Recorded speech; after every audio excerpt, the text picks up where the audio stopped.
Guess who got a ring light after the last video? It's actually not me.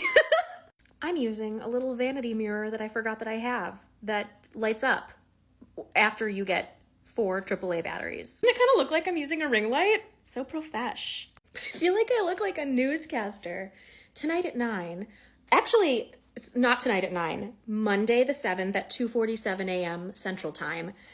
Uranus is moving into Gemini. This is something I'm really excited for. So Venus and Uranus are kind of traveling together because they're both in like the very beginning of Gemini.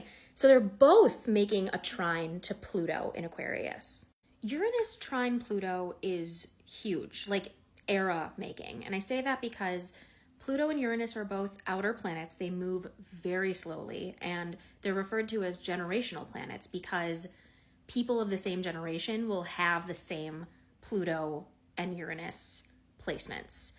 So the fact that these two incredibly slow-moving planets that speak to large groups of people, large periods of time, it's huge. It's never happened in my life. It's never happened in your life. I actually shouldn't speak for you. If you were alive in the late 80s, the late 1880s, then yes, you have lived through a Uranus-Pluto trine. It's definitely suggestive of ideological revolution and intense restructuring of hierarchies. Uranus is a liberator, and like any good renegade or revolutionary, it uses the element of surprise to break us out of status quos that are harmful for us, that are holding us back from fully experiencing our lives.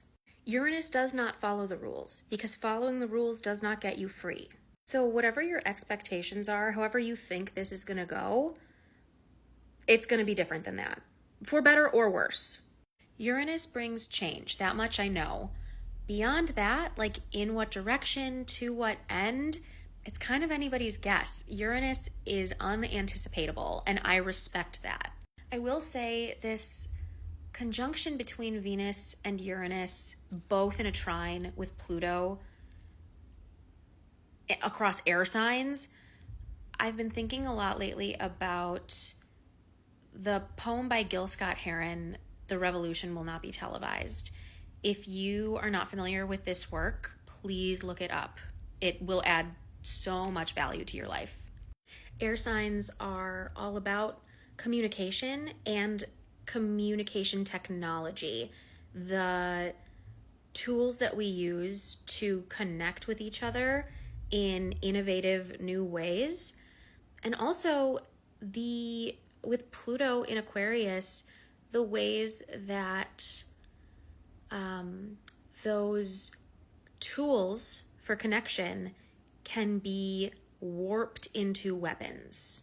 Scott-Heron in the 70s was aware that television and television media was not going to be used to awaken us or connect us. It was going to be used to numb us and divide us and sell us something. This was before social media was born. And now here we are repeating a similar storyline with a new technology. I also, with Gemini, I think about nuance and how two opposite things can be true at the same time. And especially with Venus in Gemini with Uranus, I think about like the positive nuance of, okay, yes, any tool we make can be used as a weapon. Doesn't that also mean, though, that any weapon they make, we can use as a tool? It's all about how you look at it, and I really think that Uranus and Gemini is going to bring that truth back to us again and again and again. How can you innovate in these circumstances? How can you look at and relate to this situation in a creative way to get what you need? I also, long-term, with Uranus and Gemini, do think about the danger of splitting into factions, the very real possibility that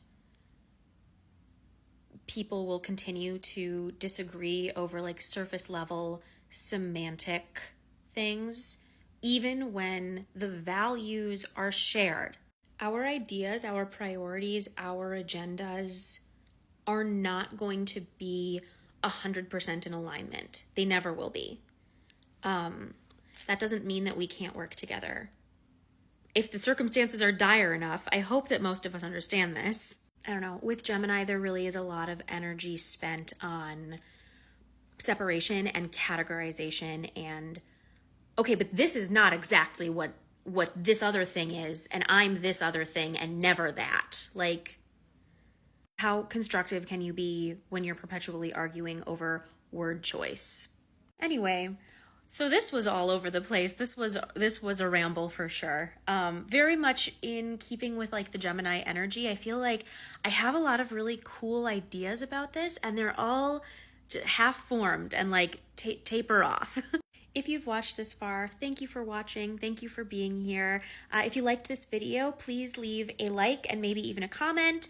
If you're interested in working with me, you can click the mushroom and visit the site listed to book with me. I'd love to work with you. Thank you again for being here. Good job today. Good luck out there.